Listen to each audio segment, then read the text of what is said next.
اور پھر کہتے ہیں جی وہ دیکھیں نا جی ایک دریا ہے اس میں سے نہریں نکلی ہوئی ہیں. چلو جی ایک دریا ہے دودھ کا, اس میں سے ایک نہر جو ہے وہ پیشاب کی نکل رہی ہے, ایک شراب کی نکل رہی ہے, اور آپ کہہ رہے ہیں ادھر سے نکلی ہوئی ہے.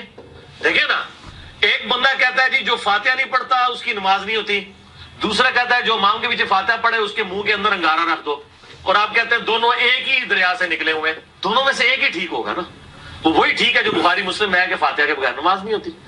بسم اللہ الرحمن الرحیم. السلام علیکم دوستو, آپ نے دیکھا اور سنا کس طرح کی گندی مثال دی, اور یہ وہی شخص اس طرح کی مثال دے سکتا ہے جس کے ذہن میں گند بھرا ہو. کس طرح بدتمیزی بد اخلاقی والی مثال.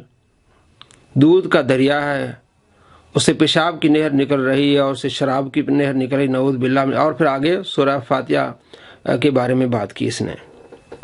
آج میں آپ کو دکھانے والا ہوں اس کے یو ٹرن کہ کس طرح اس نے گندی زبان استعمال کی کہ امام کے پیچھے آپ نے سورہ فاتحہ پڑھنی ہے, اس کے بغیر آپ کی نماز نہیں ہوگی. آگے میں آپ کو دکھانے والا ہوں کہے گا ہو جاتی ہے نماز. آپ ابھی لوگوں کے ذہنوں میں اتنا گند بھرایا آپ نے, اور اس وقت جو آپ یہ باتیں کر رہے تھے اس وقت تو آپ اپنے ماننے والوں کو ابھار رہے تھے جناب حنفیوں کی نماز نہیں ہوگی, کسی کی نماز نہیں ہوگی جس نے سورہ فاتحہ نہیں پڑھا. اور اس طرح گندی اس نے مثالیں دی ہیں. آگے میں آپ کو دکھاتا ہوں اب کس طرح یو ٹرن لیتا ہے. پھر کوئی شخص جہری نمازوں میں نے اس لیکچر میں بھی کہا تھا غلط کہا تھا, سورۃ الفاتحہ نہ بھی پڑھے. جس لیکچر کی بات کر رہا یہ لیکچر, اس میں یہ کہا تھا اس نے, کتنی گندی اس نے مثال دی ہے. گندے آدمی سکتے نہیں کر رہا تو اس کی نماز ہو جائے گی. اس میں سلف کی اکثریت کا اتفاق ہے کہ جہری نمازوں میں امام کے پیچھے سورہ فاتحہ پڑھنا کوئی ضروری نہیں ہے. البتہ اگر امام سکتے کر لے اور آپ فاتحہ پڑھ لیں تو یہ ایک ایکسٹرا بینیفٹ ہے, واجب نہیں ہے. جی دوستو آپ دیکھ رہے ہیں واجب نہیں ہے. پہلے اس نے گندی مثال دے کے کس انداز سے بات کی کہ سورہ فاتحہ کے بغیر نماز نہیں ہوتی. اب کہہ رہے کہ جہری نمازوں میں آپ جو ہے اگر آپ نے سورہ فاتحہ نہیں پڑھی تو نماز آپ کی ہو جائے گی, واجب نہیں ہے. پہلے کہہ رہا تھا کہ بغیر سورہ فاتحہ کی نماز نہیں ہوگی. یہ اس کا یوٹرن دیکھیں جو ہے وہ سرن نمازوں میں. اور یہ میں اس لیے یعنی اس کو مزید کھول کے بتا دیا تاکہ اس حوالے سے کوئی ایشو باقی نہ رہے, کیونکہ ایکسٹریم رویوں کی وجہ سے لوگوں کی نا بڑی مصیبت اس حوالے سے. ایکسٹریم رویوں کی وجہ سے تو کس کا ایکسٹریم رویہ تھا؟ علمی اختلاف ہوتا ہے, لیکن اس طرح کی مثالیں جو گندی مثالیں کس نے دی ہیں؟ انجینئر مرزا صاحب نے. اہل سنت کا موقف یہ ہے کہ جتنے چاروں یہ امام ہیں وہ حق پر ہیں کیونکہ وہ مجتہد تھے.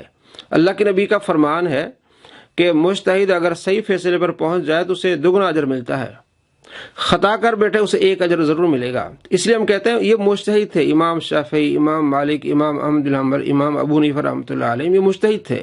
اس لیے کہتے ہیں سارے اپنے لحاظ سے وہ صحیح تھے.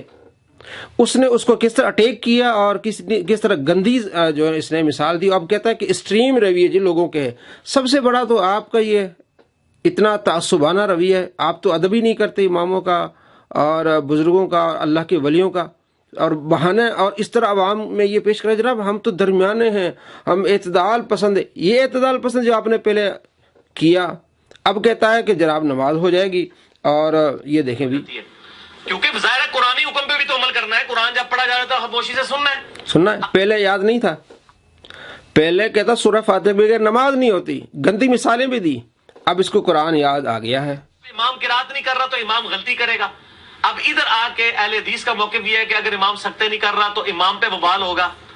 میرا بھی یعنی کسی حد تک یہ موقف رہا ہے کہ آپ فاتحہ دب کے رکھیں پیچھے, لیکن میں نے جب اس پہ غور و تفکر کیا تو مجھے امام مالک اور باقی لوگوں کا موقف مضبوط نظر آیا کہ دبڑنے کی ضرورت نہیں ہے. یہ جہری نمازوں میں سورۃ الفاتحہ ویسے ہی مستحب اور نیکی کا کام ہے, واجب رہتی ہی نہیں ہے. واجب رہتی نہیں ہے. جی دوستو آپ نے دیکھا کس طرح سے نے یوٹرن لیا ہے. تو اس طرح کے جاہل لوگ جب آپ کو تبلیغ کریں گے اور ایسے جاہلوں کے پیچھے آپ جائیں گے تو آپ ان کو سن کے کہیں گے جناب یہ ٹھیک ہے, اس کے علاوہ سارے غلط ہیں. پھر جب یہ یوٹرن لیں گے تو آپ کے پلے کیا رہے گا؟ آپ تو ذلیل و خوار ہو جائیں گے.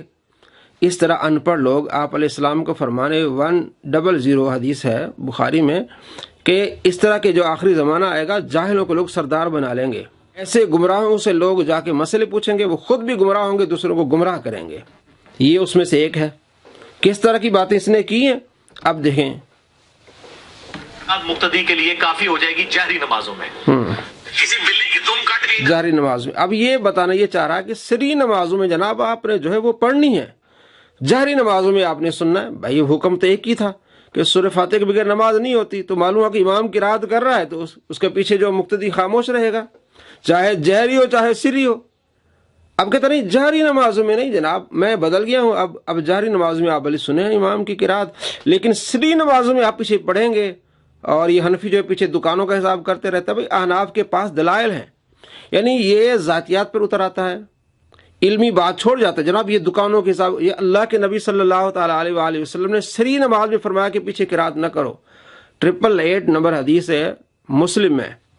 آپ علیہ السلام کے پیچھے ایک صحابی نے سورہ اعلیٰ پڑھی. آپ علیہ السلام فرمائے کون مجھے الجھا رہا ہے، پیچھے مت پڑھا کرو، سورہ قرات مت کیا کرو. مطلقاً آپ علیہ السلام نے چاہے وہ سری ہو چاہے وہ جہری ہو، آپ نے پیچھے قرات سے منع فرما دیا ہے. بلکہ وہ تو حدیث میں ہے کہ وہ ظہر کی نماز تھی اور راوی کو شک ہے شاید وہ عصر کی نماز ہے. 887 نمبر روایت میں کہ شاید وہ ظہر تھی عصر تھی، پیچھے اس صحابی نے سورہ اعلیٰ پڑھی، قرات کی. آپ علیہ السلام الجھ گئے، فرمایا یہ کیا ہے، مجھے نماز میں الجھا رہے ہو، قرات میں کر رہا ہوں الجھا رہے ہو. 3-4 احادیث لگاتار آئی ہیں، وہ ظہر عصر کی نماز میں آئی ہیں، وہ تو سری، آپ علیہ السلام اس میں بھی منع فرما رہے ہیں. جابر بن عبداللہ رضی اللہ عنہ، ترمذی میں حدیث 313 کہتا ہے کہ امام کے جب پیچھے آپ ہوں تو آپ نے سورہ فاتحہ نہیں پڑھنی، بس کافی امام کی قرات.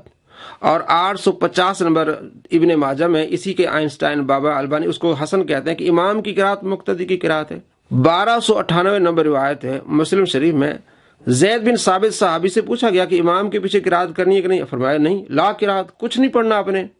اب یہ بہانہ بناتے جناب وہ جو آپ جابر بن عبداللہ والی روایت بیان کرتے ہیں ابن ماجہ میں، تو یہ ہے وہ کہتے تھے کہ جناب ہم تو ظہر میں بھی امام کے پیچھے قرات کرتے تھے. جناب کرتے تھے، اللہ کے نبی نے منع فرما دیا. مسلم میں 887 888 899 تینوں حدیثیں اسی پر ہے کہ صحابہ کرتے تھے، ظہر میں بھی سری نمازوں میں قرات کرتے تھے، آپ علیہ السلام نے منع فرما دیا. تو معلوم ہوا کہ امام کے پیچھے آپ نے قرات نہیں کرنی، امام کی قرات مقتدی کی قرات ہے. آپ علیہ السلام نے فرمایا امام قرات کرے تم خاموش رہو، چاہے وہ جہری ہے چاہے وہ سری ہے. تو سری کے لیے تو 3 احادیث لگاتار ہیں، مسلم میں ہیں. اس کے علاوہ صحابہ کرام علیہ رضوان کے فتویٰ ہیں کہ آپ نے پیچھے امام کے پیچھے قرات نہیں کرنی. لیکن اس نے کس طرح گندی زبان استعمال کی پہلے، اب اس نے یو ٹرن لیا. اب دوسرا اس کا یو ٹرن دیکھ لیں. اس کی خواہش ہوئی کہ سارے بلیوں کی دمیں کاٹتے ہیں تاکہ میں نمایاں نہ ہوں. اب یہاں جو رفیدہ نہیں کرتے تھے نا، ان کی دم کٹی ہوئی تھی. وہ ابھی 2 امام کرتے رہے، 2 نہیں کرتے. دیکھیں دم کٹی کس طرح کی مثال ہے، پہلے بھی کس طرح کی مثال دی ہے اور اب بھی کس طرح کی مثال دے رہا ہے. دیکھیں کون سے کرتے ہیں، وہ احمد بن حنبل امام شافعی کرتے ہیں اور امام مالک اور امام حنیفہ نہیں کرتے، تاکہ ہم اکیلے ممتاز نہ ہو جائیں. بھئی کہاں لکھا ہے کہ امام مالک رفیدہ نہیں کرتے تھے؟ امام مالک کی اپنی کتاب روایات پہ موجود ہے، الموطا امام مالک. اس میں نماز کا چیپٹر کھولیں، نماز کے طریقے پہ ایک ہی حدیث لے کے آئے، وہ عبداللہ بن عمر والی جو بخاری مسلم میں بھی ہے، اور ولیدین کے ساتھ. المدونۃ الکبریٰ ایک کتاب امام مالک کی طرف منسوب ہے، اس کی سند ثابت نہیں ہے. امام مالک رحمہ اللہ جی ان کی سند ثابت نہیں. المدونۃ الکبریٰ ایک کتاب ہے تو امام مالک طرف منسوب ہے، اس کی سند ثابت نہیں ہے. امام مالک کی کتاب، اب آگے کہے گا ہاں میں مانتا ہوں کہ امام مالک کی کتاب ہے اور اہل حدیث کو برا بلا کہے گا.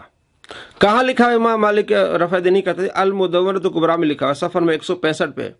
امام مالک رحمۃ اللہ علیہ سے پوچھا گیا کہ رفع دین کرنا چاہیے کہ نہیں، فرمایا نہیں، جو رکوع کو جاتے ہوئے رکوع سے اٹھتے وقت یہ رفع دین کیا جاتا ہے یہ نہیں کرنا چاہیے. میں ایسے کو لا عارف، میں ایسے رفع دین کو جانتا ہی نہیں ہوں. اب آگے دیکھیے اپنے آپ کو کیسے جھوٹا کر رہا ہے. اس نے بلی کی مثال دی اور احناف پر تھوکا. اب یہ تھوک کیسے چاٹ رہا ہے، بلی کی مثال دی، اب اس پر مثال ثابت ہو رہی ہے، فٹ آ رہی کتے کی، کیونکہ مثال دی جاتی ہے نا کتا کیا کرتا ہے، تھوک کے چاٹتا ہے.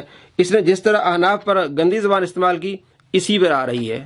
زندگی پوری مدینہ سے گزری ہے، کئی تابعین کی انہوں نے صحبت کی ہے. ان کی جو فقہ کی بنیادی کتاب ہے المدونۃ الکبریٰ. چلو جی اب بنیادی کتاب آ گئی. پہلے کہتا ان کی طرف منسوب ہے اور صحیح سند سے ثابت نہیں، ابھی بنیادی بھی ہے. دیکھیں جیسے حنفیوں کی ہے نا شرح معانی الاثار، جسے طحاوی شریف بھی کہتے ہیں، امام طحاوی المتوفی 321 ہجری. اس طرح مالکیوں کی بنیادی فقہ کی کتاب چلو جی کون سی ہے؟ المدونۃ الکبریٰ.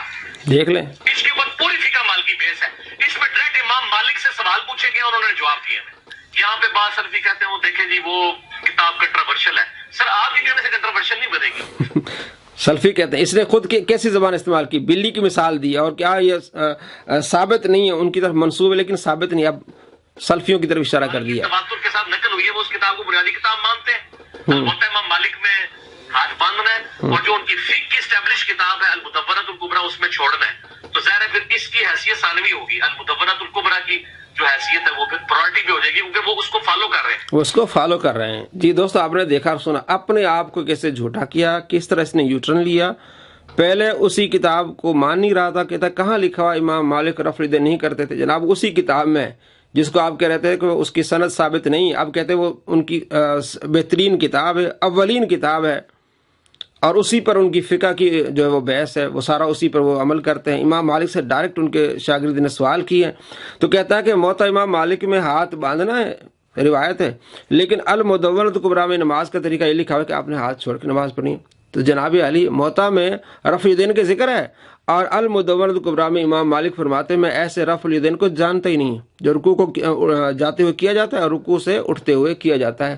تو معلوم ہو گیا کہ امام مالک رحمۃ اللہ علیہ کے نزدیک رفع الیدین نہیں تھا, وہ سمجھتے تھے منسوخ ہو گیا ہے, کیونکہ امام مالک رحمۃ اللہ علیہ ہمیشہ مدینے میں رہے ہیں, اور مدینے کے فقہا اور محدثین کا جو نظریہ ہوتا تھا وہ امام مالک کا نظریہ ہوتا تھا.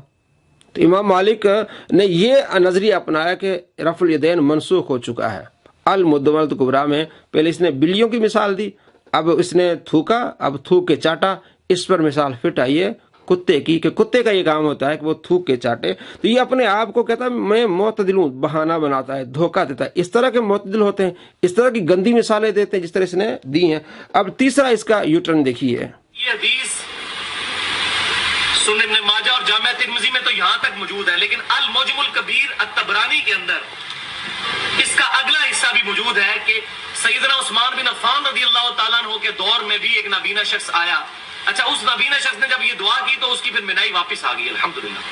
تو سیدنا عثمان کے دور میں یہ طبرانی کے اندر موجود ہے, ایک نابینا شخص آیا تو سیدنا عثمان نے اس کو یہی دعا تعلیم فرمائی اور پھر اس کی بھی بینائی واپس آ گئی. لیکن یہ والا جو پورشن ہے یہ صحیح سند کے ساتھ ثابت نہیں, لہذا یہ روایت بالکل ضعیف ہے.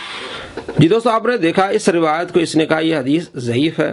اگلا پورشن جو ہے وہ طبرانی والا ضعیف ہے. ابن ماجہ میں صحیح ہے 1385, لیکن طبرانی والا پورشن جو ہے وہ کیا ہے, ضعیف ہے. ابن ماجہ میں یہ ہے کہ ایک صحابی, نابینا صحابی آئے, عثمان بن حنیف اس حدیث کے راوی ہیں, کہ عرض کیا یا رسول اللہ میرے لیے دعا کریں میری بینائی واپس آ جائے. آپ علیہ السلام نے فرمایا اگر تم صبر کرو تو بہتر ہے. عرض کیا یا رسول اللہ دعا کیجیے. تو آپ علیہ السلام نے فرمایا جاؤ وضو کرو اور 2 نفل پڑھو. اس کے بعد یہ دعا پڑھو, اللہم انی اسألک و اتوجہ الیک بمحمد نبی رحمہ یا محمد صلی اللہ تعالی علیہ وآلہ وسلم انی قد توجہت بک الی ربی فی حاجتی ہذی لتقضی اللہم فاشفع فی. اے اللہ میں تجھ سے نبی صلی اللہ تعالی علیہ وآلہ وسلم کے وسیلے سے دعا کرتا ہوں میری یہ حاجت پوری فرما. تو وہ شخص گیا, اس نے وضو کیا, نماز پڑھی, اللہ تبارک و تعالی اس کی بینائی لوٹا دی. اب ان کا موقف یہ ہے کہ جناب سرکار دو عالم صلی اللہ تعالی علیہ وآلہ وسلم کے زمانے میں آپ صلی اللہ تعالی علیہ وآلہ وسلم کا وسیلہ لیا جا سکتا ہے. تو اس حدیث کا جو دوسرا پورشن ہے وہ طبرانی میں ہے, اس کا یہ انکار کرتا ہے, پہلے کرتا تھا اب اس کو صحیح مان رہا ہے. یہ آپ نے ابھی دیکھا کہ وہ جو اگلا پورشن ہے وہ ضعیف ہے. ہم آپ کو اس کی یوٹرن دکھا رہے ہیں کہ یہ کہتے تھے کہ جناب علی سرکار دو عالم صلی اللہ تعالی علیہ وآلہ وسلم کے زمانے میں جو صحابہ نے آپ کا وسیلہ لیا وہ ٹھیک تھا, لیکن سرکار دو عالم صلی اللہ تعالی علیہ وآلہ وسلم کے زمانے کے بعد آپ علیہ السلام کا وسیلہ نہیں لیا جا سکتا. ہم کہتے تھے لیا جا سکتا ہے, طبرانی میں حدیث ہے, امام طبرانی اس کو صحیح کہا ہے اور محدثین یہ عمل کرتے آئے ہیں کہ عثمان بن حنیف کہتے ہیں کہ آپ صلی اللہ تعالی علیہ وآلہ وسلم کے زمانے کے بعد حضرت ابو بکر, حضرت عمر کے بعد عثمان کا زمانہ آیا تو میرے پاس ایک شخص آیا, اس نے کہا میں عثمان غنی کے پاس جاتا ہوں, مجھے موقع نہیں ملتا, میں نے بات کرنی, میرا کام ہے, تو آپ سفارش کریں. تو حضرت عثمان بن حنیف کہتے ہیں کہ میں نے کہا تم وضو کرو اور نفل پڑھ کے پھر یہ دعا مانگو. اس نے ایسا ہی کیا, اس کا کام ہو گیا. پھر ان کے پاس آیا تو پھر انہیں یہ واقعہ سنایا, تو اس واقعے کو یہ کہہ رہا ہے ضعیف ہے. آگے کیا کہہ رہا ہے جناب یہ بھی دیکھ لیں آپ. اس کو سپورٹیو ایک حدیث بھی ہے جس کی صحت میں اختلاف ہے, لیکن چونکہ ایک بہت بڑے امام طبرانی جنہوں نے یہ حدیث نقل کی ہے، المتوفا 360 ہجری، جو امام حاکم نیشا پوری کے استاد ہیں، المتوفا 405 ہجری،